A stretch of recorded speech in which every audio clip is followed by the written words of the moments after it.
Bonjour à tous et bienvenue dans cette nouvelle vidéo dans laquelle on va continuer à s'entraîner pour le baccalauréat. Donc aujourd'hui on va faire un peu de maths et j'ai sélectionné pour aujourd'hui l'exercice 4 du sujet qui est sorti en métropole en 2024. Donc il y a un sujet qui tourne autour des fonctions.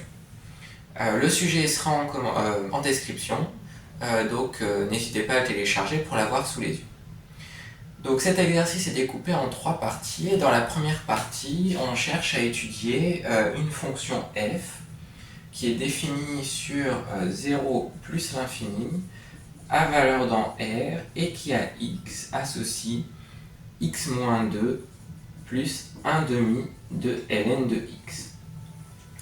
Et pour la première question, il faut déterminer les limites de cette fonction au niveau des bornes du domaine de définition. Donc la limite en 0 et la limite en plus l'infini. Et j'ai oublié de préciser, donc dans l'énoncé, on admet que f est dérivable 2 fois. Mais ça ne sera pas important pour la première question. Donc on peut commencer avec le calcul de limite. Et donc si on regarde, en 0 par exemple, si on commence en 0, x ça va tendre vers 0, moins 2 en moins 2, et ln de x ça va tendre vers moins l'infini. Donc, au final, on va avoir du 0, moins 2, moins l'infini, donc ce ne sera pas une forme à déterminer. Donc tout va bien, et au niveau de la rédaction, on peut l'écrire comme ça. Donc la limite, quand x tend vers 0, disons, pour aller un peu plus vite, de x moins 2, c'est moins 2. Et la limite, quand x tend vers 0, de 1 demi de ln de x, c'est égal à moins l'infini. Donc, par somme, la limite de f de x, quand x tend vers 0, c'est égal à moins l'infini. Et puis en plus l'infini, ça se passera aussi bien, ça se passe bien dans le sens où il n'y a pas de forme à déterminer, puisque là cette fois-ci le premier terme, donc x moins 2 tendra vers plus l'infini, et ln de x aussi, donc ça fera l'infini plus l'infini, et la somme des deux tendra donc vers plus l'infini. Et ça se rédige à peu près de la même manière, sauf que les limites vont changer. Donc là, la limite de x moins 2, c'est plus l'infini, et la limite en plus l'infini de 1 demi de ln de x, c'est aussi plus l'infini. Donc, par somme, toujours le même argument, on va avoir la limite de f de x en plus l'infini, qui sera égale à plus l'infini. Donc ça c'est pour la première question. Et dans la deuxième question, donc la question 1b, il faut dériver la fonction f et puis l'écrire sous une forme qui est proposée dans l'énoncé. Donc dans le sujet, on admet que la fonction est dérivable, donc pas besoin de justifier qu'elle est effectivement dérivable. Donc question 1b, d'après l'énoncé, f est dérivable, et puis une fois qu'on a dit ça, eh bien on peut se lancer dans le calcul de la dérivée. Pour tout réel x strictement positif, on va avoir f' de x qui sera égal à... En fait là ici on a une somme de fonctions, la fonction f c'est une somme de fonctions plus petites, et donc on peut dériver chacun des morceaux et puis les additionner. Donc là la dérivée de x c'est égal à 1, la dérivée de moins 2 ça fait 0, et la dérivée de ln de x c'est 1 sur x, donc la dérivée de 1 demi de ln de x ça fera 1 sur 2x.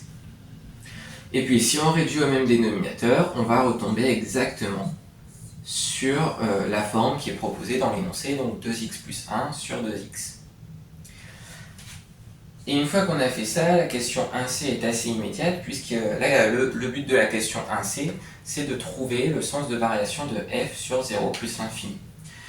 Donc pour ça, il faut étudier le signe de la dérivée de f, autrement dit de f' qu'on vient juste de calculer.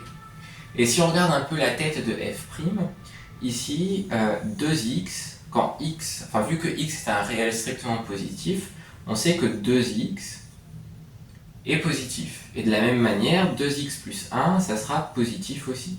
Donc là, on a le rapport entre deux quantités positives, donc le quotient est positif. Et donc ça permet de conclure assez rapidement, puisque f' positive sur R étoile plus, eh bien c'est équivalent à f croissante sur ce même intervalle, donc R étoile plus. Et puis pour la question 1D, il faut étudier la convexité de f. Donc pour étudier la convexité d'une fonction, la méthode à privilégier, c'est d'étudier le signe de la dérivée seconde. Et là, ça tombe bien puisqu'on admet que f' est dérivable. Donc on va pouvoir calculer la dérivée de f'. Donc pour tout x appartenant à 0 plus l'infini, on a f seconde, donc qui va être égal à quoi? Là, ici, on a un quotient, donc il va falloir utiliser la formule de la dérivée de u sur v, qui est égale au cas u'v moins uv' sur v carré.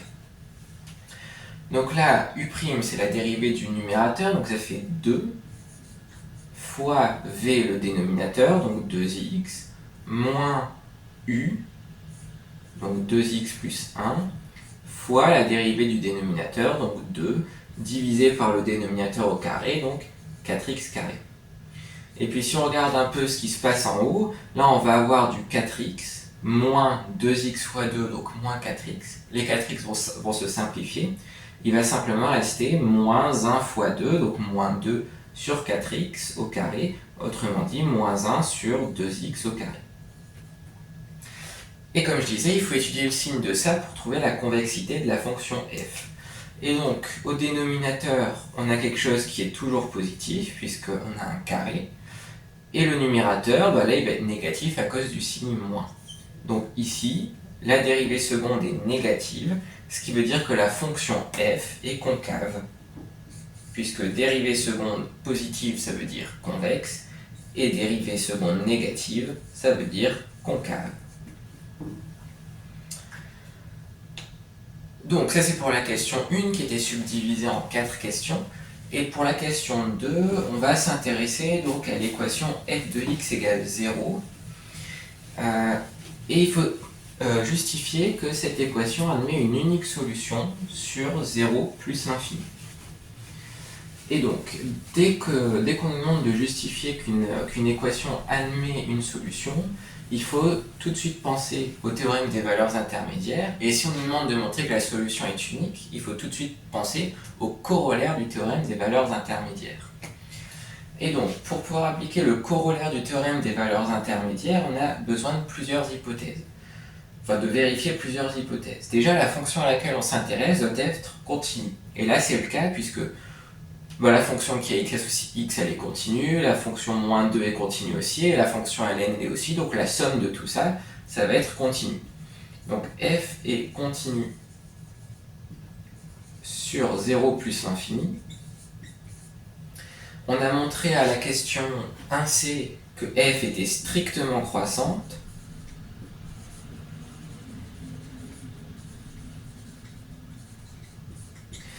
Et aussi on a montré que 0, donc là ici c'est 0 parce que on s'intéresse à l'équation f de x égale 0, donc il vient de là le 0 qui est ici, et 0 ça appartient bien à l'image, enfin aux images de la fonction f.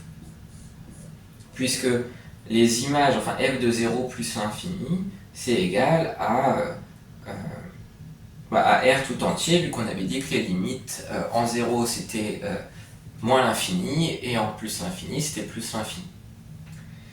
Et donc, sous ces trois hypothèses qui sont vérifiées, on peut dire que l'équation f de x égale 0 admet une unique solution sur 0 plus l'infini.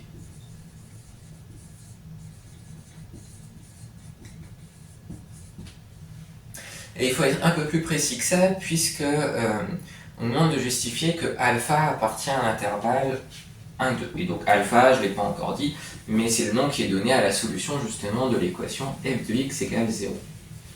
Donc pour ça, on va pouvoir s'aider un peu du tableau de variation de la fonction, qui, d'après ce qu'on a montré précédemment, ressemble à ça. Donc on est entre 0 et plus l'infini, 0 c'est une valeur interdite, on a une fonction qui est croissante, moins l'infini, plus l'infini au niveau des limites, et là on sait que quelque part il y a un alpha, et en ce alpha, la fonction vaut 0. Et donc, si on veut montrer que le alpha est entre 1 et 2, ça veut dire que les 1 et 2 ils sont comme ça dans le tableau, et donc normalement en 1 on est encore du côté des négatifs, et en 2 on est passé du côté des positifs. Donc on peut vérifier ça en calculant f de 1 et f de 2. Donc f de 1, ça va faire 1 moins 1 plus 1 demi de ln de 1. ln de 1, ça fait 0, donc il reste 1 moins 2, donc moins 1. Et f de 2, bah, ça va faire 2 moins 2, donc ça va se simplifier, et il va rester 1 demi de ln de 2, qui est positif, puisque ln c'est positif à partir de 1. Et donc, bon, on a bien que le alpha il est entre les deux, puisque en 1 on est du côté des négatifs, en 2 on est du côté des positifs, donc ça veut dire qu'entre les deux on est passé par 0. Donc ça c'est pour la question 2a. Et maintenant il faut déterminer le signe de f de x pour x appartenant à 0 plus l'infini. Et en fait je vais garder ce tableau là, parce que si on garde ce tableau, et donc je vais effacer quelques éléments pour pas que ça soit trop chargé. Là ici on sait qu'en alpha, donc la fonction s'annule, ça veut dire que après alpha la fonction est positive, et avant alpha elle est négative. Donc en fait si on fait un tableau de signes, il va simplement y avoir, donc, enfin il va ressembler assez simplement à ça, moins, plus.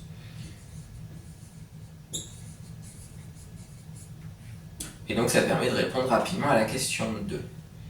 Et puis ensuite il faut montrer une inégalité vérifiée par alpha. Et donc pour répondre à cette question, même si on ne sait pas trop par où commencer, il faut se dire qu'on ne connaît pas grand chose sur alpha. La seule chose qu'on connaît sur alpha, c'est que alpha est solution de l'équation f de x égale 0. Donc, par définition, ça veut dire que f de alpha est égal à 0. Et donc, qu'est-ce que ça veut dire que f de alpha est égal à 0 ? Ça veut dire, si on remplace f de alpha par son expression, que alpha moins 2 plus 1 demi de ln de alpha, c'est égal à 0. Et là, dans l'égalité qu'on veut montrer, le ln de alpha, il est isolé, donc on peut essayer de faire la même chose. Donc ça va faire ln de alpha est égal à 2 facteurs de 2 moins alpha. Et on retombe sur l'égalité qui était demandée. Ce qui permet de conclure la première partie. Donc pour la deuxième partie, on s'intéresse à une autre fonction qu'on appelle g, qui est définie sur l'intervalle 0, 1 et à valeur réelle, et puis qui a x associé moins 7 huitièmes de x carré plus x moins 1 quart de x carré ln de x. Et la première question, pour répondre à la première question, il faut calculer la dérivée de g. Et on admet dans l'énoncé que g est dérivable. Donc, puisqu'on l'admet, on n'a pas besoin de le justifier. Et donc, on peut se lancer directement dans le calcul de la dérivée. Donc, pour tout x appartenant à 0, 1, alors les premiers termes, on va pouvoir les dériver assez simplement puisque c'est des fonctions de la forme x puissance n avec un petit facteur devant, mais ça ne change rien. Donc on va avoir g' de x qui va être égal donc à, là ici on va avoir moins 14 sur 8 fois x, mais 14 sur 8, il y a une simplification par 2 qui va rester moins 7 quarts fois x. La dérivée de x, ça fait 1. Et là on a un produit. Donc il va falloir utiliser la formule de la dérivée de u fois v. Donc on peut déjà laisser le moins 1 quart en facteur, et ensuite ça va faire u', donc la dérivée de x carré, donc u'v, donc 2x ln de x, plus uv', donc x carré fois la dérivée de ln, donc fois 1 sur x, donc en fait il reste simplement x. Et donc après on peut développer ça, puisqu'on se rend compte que le moins 7 quarts de x et le moins 1 quart de x, ils vont se regrouper assez bien, et ça va faire plus simplement moins 2x. Donc moins 2x plus 1, moins, et là il faut développer le moins 1 quart sur le 2x ln de x. Donc il va rester moins 1 demi de x ln de x. Et nous on veut trouver un lien entre g' et f. Et ce lien, c'est qu'on aurait x qui est égal à... g' de x qui serait égal à x de f de 1 sur x. Donc là, on a x qui est en facteur, donc l'idée, ça serait de factoriser par x. Et donc on va avoir moins 2 plus 1 sur x moins 1 demi de ln de x. Et donc, une fois qu'on a écrit ça, on se rend compte qu'on se rapproche un petit peu de la solution, parce que nous on sait que f de x c'est égal à, si je reprends la partie précédente, c'est x moins 2 plus 1 demi de ln de x. Donc f de 1 sur x, pour trouver son expression, il faut remplacer le x là-dedans par 1 sur x. Ça fait 1 sur x moins 2 plus 1 demi de ln de 1 sur x. Mais en utilisant les propriétés du ln, on sait que ln de 1 sur x, ça va faire moins ln de x. Et donc, on retombe exactement sur ce qu'il y a dans la parenthèse.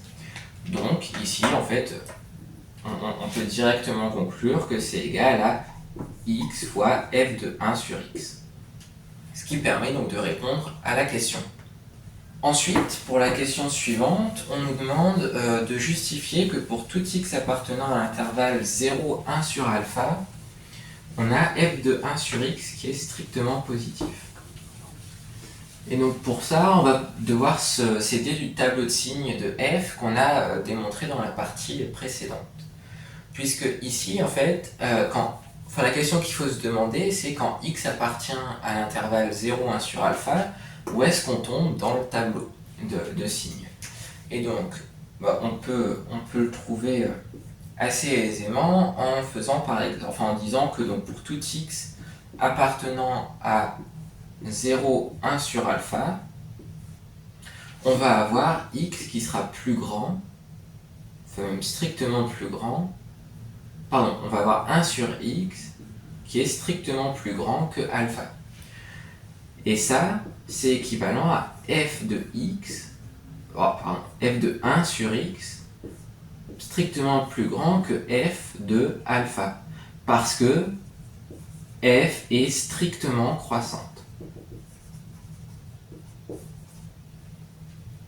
Pour justifier qu'on ne change pas le sens de l'inégalité. Et ça, f de alpha, ça fait 0, donc on récupère que f de 1 sur x est strictement positif. Et pour la question 2b, donc on nous donne le tableau de signes de f de 1 sur x, et il faut en déduire le tableau de variation de g sur l'intervalle 0, 1. Et donc pour ça,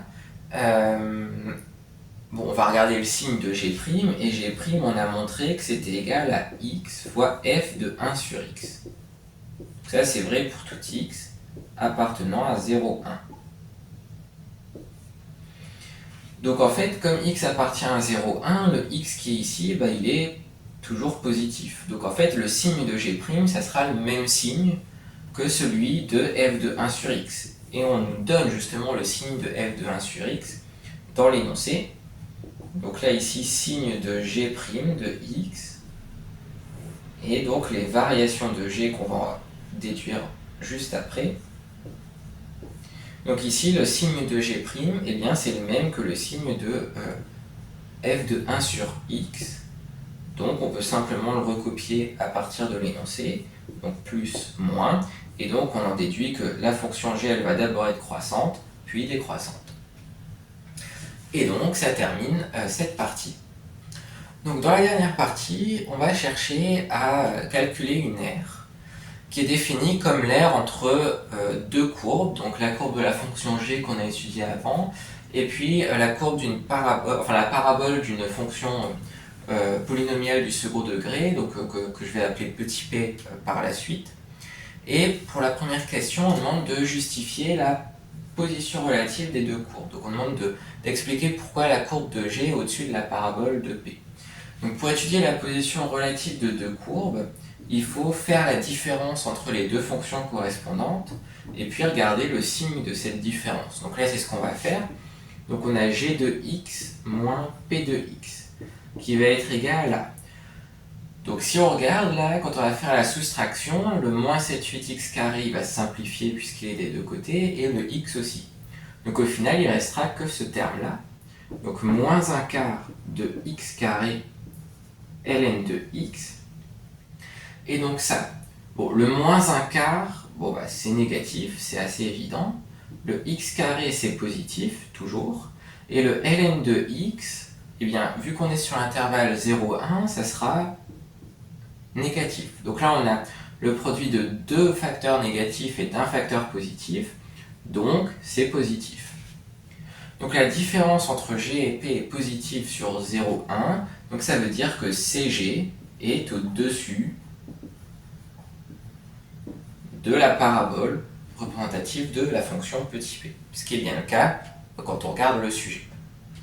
Maintenant, il faut montrer une égalité faisant intervenir une intégrale. Et cette intégrale, c'est donc l'intégrale entre 1 sur alpha et 1 de la fonction x carré ln de x. Et donc là, a priori, c'est pas une formule ou une intégrale, enfin une primitive de référence. Donc, ce qu'on va faire pour pouvoir calculer cette intégrale, c'est faire une intégration par partie. Et donc, quand on fait une intégration par partie, il faut se demander laquelle des deux je vais intégrer, laquelle des deux fonctions du produit je vais intégrer, et laquelle des deux fonctions je vais dériver. Là, on ne connaît pas l'intégrale de ln de x. Donc, a priori, on n'a pas trop le choix, il va falloir la dériver. Et donc, fatalement, il va falloir intégrer x carré, puisqu'il y en a une qu'on intègre et l'autre qu'on dérive. Et donc, si on intègre x carré, ça va faire x cube sur 3 fois ln de x, qu'on prend entre 1 sur alpha et 1, moins, donc l'intégrale entre 1 sur alpha et 1, de donc x cube sur 3, et là il faut dériver ln, donc fois 1 sur x, dx. Donc autrement dit, là quand on remplace dans ce terme-là x par 1, il va y avoir ln de 1, qui fait 0. Donc le premier terme va être nul, et ensuite il va faire moins, et là on va remplacer x par 1 sur alpha, donc on va avoir 1 sur 3 alpha au cube, fois ln de 1 sur alpha, moins l'intégrale de x carré sur 3, après simplification entre le x cube et le x, donc dx entre 1 sur alpha et 1. Donc ici, on a un moins devant, et là on a ln de 1 sur alpha, donc on peut dire plus simplement que ça fait 1 sur 3 alpha cube ln de alpha, moins, et donc ça on peut le calculer, donc une primitive de x carré sur 3, ça va faire x cube sur 9 entre 1 sur alpha et 1. Ensuite, nous, si on regarde un peu le résultat qu'on nous demande, il n'y a pas de ln de alpha dans le résultat. C'est-à-dire qu'il faut réussir à se débarrasser du ln de alpha. Mais on a montré dans la partie précédente, et on nous le rappelle d'ailleurs au début de cette partie, juste avant les questions, que ln de alpha, c'est égal à 2 facteurs de 2 moins alpha. Donc on va pouvoir remplacer ln de alpha par ça. Ça va faire 2 sur 3 alpha cube fois 2 moins alpha. Et là, ici, donc si on remplace x par 1, ça va faire moins 1 neuvième, plus 1 sur 9 alpha au cube. Et donc là, il faut réduire au même dénominateur. Donc le dénominateur commun, ça va être 9 alpha cube. Donc pour arriver à 9 alpha cube, il faut multiplier ici par 3. Donc on va avoir 3 fois 2 fois 2 en développant, donc 3 fois 4, 12. Donc là toujours 3 fois 2, donc 6 fois moins alpha, donc moins 6 alpha. Là ici il faut multiplier par alpha cube en haut et en bas, donc ça va faire moins alpha au cube. Et là c'est déjà sur le gros dénominateur, donc plus 1. Et si on regroupe tout ça, ça va faire donc le 12 et le 1, 13, moins 6 alpha, moins alpha cube, sur 9 alpha cube. Et c'est exactement ce qu'on voulait, enfin ce à quoi on voulait aboutir. Et donc il reste une dernière question, et cette question, pour répondre à cette question, il faut déterminer l'expression de l'aire qui est assuré sur la figure en fonction de alpha. Et donc l'aire qui est assurée sur cette figure, elle va correspondre en fait à l'intégrale de la fonction g, donc entre 1 sur alpha et 1, moins l'intégrale de la fonction que j'ai appelée précédemment petit p entre 1 sur alpha et 1. Parce que ici, si j'essaie de redessiner à peu près l'allure des deux courbes, on a quelque chose comme ça. Ah oui, non, ici ça va pas, touc. Donc quelque chose comme ça. Oups. Bon, je vais recommencer. Tac, tac, tac, touc. Voilà, quelque chose comme ça. Et nous, on veut seulement l'aire ici que j'assure en noir. Donc avec en haut, c'est la courbe de G et en bas, c'est la parabole. Et l'intégrale, enfin cette première intégrale, ça va correspondre à l'aire j'assure en bleu. Et la deuxième intégrale, ça va être celle que j'assure en rouge. Donc si on fait la différence entre les deux, on va bien récupérer l'aire qui est en noir. Ensuite, par linéarité de l'intégrale, on peut dire que ça fait donc 1 sur alpha, enfin l'intégrale entre 1 sur alpha et 1 de g de x moins p de x dx. Et ça, la différence entre les deux fonctions, on l'a déjà calculé précédemment.